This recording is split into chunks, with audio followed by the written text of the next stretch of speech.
இப்படி ஒரு ஆழமான நம்பிக்கையுடன் வரும் 2026 தமிழ்நாடு சட்டமன்ற தேர்தலில் ஒரு மாபெரும் அரசியல் மாற்றத்தை கொண்டு வந்து மக்கள் சக்தியின் உதவியுடன் மக்கள் விரும்புகிற ஒரு நல்ல அரசை அமைப்பதில் உறுதியாக இருப்பதால் அதை தடுக்கிறதுக்குன்னு சில பேர் பகல் கனவு காண்பார்கள் இல்லையா?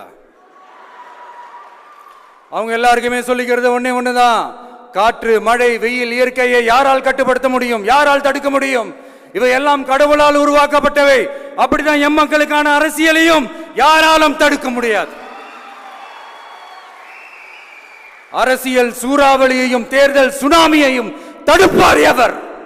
அப்படிதான் எம் மக்களுக்கான அரசியலையும் அந்த வெற்றியையும் யாராலும் தடுக்க முடியாது. அப்படி தடுக்கணும்னு நினைக்கிறவங்களோட கனவு ஒரு நாளும் மெய்ப்படாது. Before concluding my speech, few words from William Blake. Men may come, men may go, but I go on forever.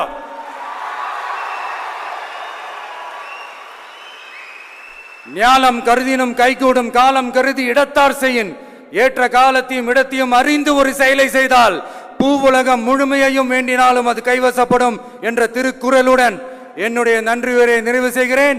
பார்த்துக்கிட்டே இருங்க, அடுத்த வருஷம் இதுவரைக்கும் தமிழ்நாடு சந்திக்காத ஒரு வித்தியாசமான ஒரு தேர்தலை சந்திக்கும்.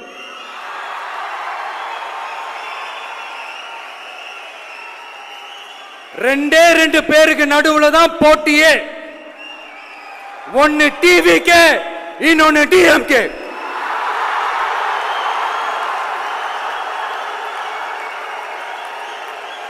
கான்பிடண்டா இருங்க, நல்லதே நடக்கும், வெற்றி நிச்சயம்.